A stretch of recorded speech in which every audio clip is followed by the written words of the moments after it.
A pergunta do breve catecismo de Westminster: que regra Deus nos deu a fim de nos orientar quanto à maneira de glorificá-lo e usufruir de sua presença? Resposta: a palavra de Deus que se encontra nas escrituras do Antigo e do Novo Testamento é a única regra para nos orientar na maneira de glorificá-lo e usufruir de sua presença. Na segunda carta a Timóteo, no capítulo 3, versículo 15 ao versículo 17, Paulo disse: Timóteo, desde a infância sabes as sagradas letras que podem tornar-te sábio para a salvação em Jesus. Toda a Escritura é inspirada por Deus e útil para o ensino, para a repreensão, para a correção, para a educação na justiça, a fim de que o homem de Deus seja perfeito e perfeitamente habilitado para toda boa obra. Irmãos, todo cristão precisa de normas e princípios bíblicos pelos quais possa santificar o seu caráter na prática da justiça. O cristão não é ensinado a viver dando um jeitinho para trapacear. O cristão não é ensinado a viver cometendo fraude. O cristão não é ensinado a viver enganando, agindo com má fé. O cristão é ensinado a praticar a justiça. Para isso, a Escritura, inspirada por Deus, é útil para ensinar ao cristão o que é verdadeiro, e assim o cristão perceba o que está errado em sua vida. Meu irmão, minha irmã, a Bíblia nos corrige quando estamos errados e nos ensina a fazer o que é certo para sermos aprovados por Deus. E aprovados por Deus e habilitados para toda boa obra, podemos declarar, tal como o apóstolo Paulo disse em 2 Timóteo, capítulo 4, verso 7. Combati o bom combate, completei a carreira, guardei a fé. Combati o bom combate, praticando a justiça. Completei a minha carreira cristã, praticando a justiça. Guardei a fé nas promessas de Jesus, praticando a justiça.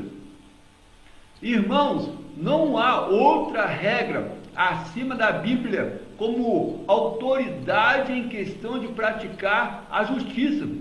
Deixando a Bíblia como regra de fé e obediência, muitos apelam para a sua própria consciência, que jamais os acusará de pecado. Pelo contrário, a consciência sempre ameniza que o nosso pecado não é tão escandaloso. Pela prática do adultério, a pessoa destrói uma família. A pessoa furta algo e vende o que não lhe custou nada. A pessoa prejudica alguém por dizer uma mentira. A pessoa cobiça as coisas do próximo. Sem repreensão e correção, a consciência ameniza o pecado ao nos fazer pensar: mas você não matou ninguém. Todo mundo faz e todo mundo comete erros na vida. Amenizando a minha culpa, a consciência é incapaz de me repreender e muito menos de me corrigir. Irmãos, não há outra regra acima da Bíblia como autoridade em questão de praticar a justiça, quer seja a nossa consciência que é pecaminosa, quer seja sugestões de homens ímpios.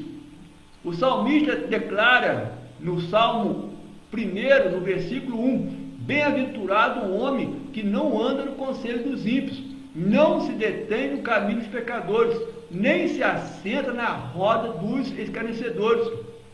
Eu não quero, meu irmão, minha irmã, ter uma carreira cristã com repreensão e correção, por andar no conselho dos ímpios, por me deter no caminho dos pecadores, por me assentar na roda dos escarnecedores. Se eu fizer tudo isso, serei repreendido e corrigido. Não glorificarei o Senhor e não usufruirei de sua presença. Por isso, a Bíblia é a única regra de fé em Jesus e obediência à vontade de Deus. Que regra, meu irmão, minha irmã, Deus nos deu a fim de nos orientar quanto à maneira de glorificá-lo e usufruir de sua presença? A palavra de Deus é a única regra para nos orientar. Pastor, como eu posso ter a convicção de que toda a Escritura é inspirada por Deus e útil para o ensino, para a repreensão, para a correção, para a educação na justiça? Primeiro, crendo que a Bíblia é a palavra de Deus. Segundo, praticando o que a Bíblia ensina. Meu irmão, minha irmã, creia que a Bíblia é a palavra de Deus. O apóstolo Pedro, na sua segunda carta, no capítulo 1, no verso 21, garante que as Escrituras não tiveram a sua origem por iniciativa humana, mas homens e mulheres guiados pelo Espírito Santo anunciaram a mensagem que vem de Deus. Portanto, a Bíblia é a palavra de Deus para nos dar convicção da vontade de Deus, que é sempre boa, perfeita e agradável. Eu pergunto, meu irmão, minha irmã, dar um jeitinho para trapacear, cometer fraude, enganar, agir com má fé, é uma coisa boa? Não. É uma coisa perfeita? Não, porque eu estarei sujeito a repreensão e correção. É uma coisa agradável? Não, porque eu estarei trazendo o pecado para a minha vida. Meu irmão, minha irmã, creia que a Bíblia é a palavra de Deus, que em todas as suas páginas, desde Gênesis até Apocalipse, ensinou, repreendeu, corrigiu e educou todos os servos e todas as servas de Deus na prática da justiça. Tudo na Bíblia é a palavra de Deus, que nos convence que somos pecadores e precisamos do Salvador, que é Jesus. Este sim glorificou o Pai, sendo obediente até a morte de cruz, para agora estar sentado à direita do Pai, desfrutando das coisas que o Pai lhe entregou por herança. Tudo na Bíblia ensina a santidade, tudo na Bíblia repreende o pecado, tudo na Bíblia corrige as falhas de caráter, tudo na Bíblia dá instruções para vivermos uma vida correta. Meu irmão e minha irmã, não apenas creia que a Bíblia é a palavra de Deus, mas seja um praticante da justiça, tal como Timóteo, que desde a sua infância conhecia as sagradas letras, que o tornaram sábio para a salvação pela fé em Jesus. Ele aprendeu com o apóstolo Paulo que toda a Escritura é inspirada por Deus e útil para o ensino, para a repreensão, para a correção, para a educação na justiça. Por isso, Timóteo foi um homem de Deus, perfeito e perfeitamente habilitado para toda boa obra.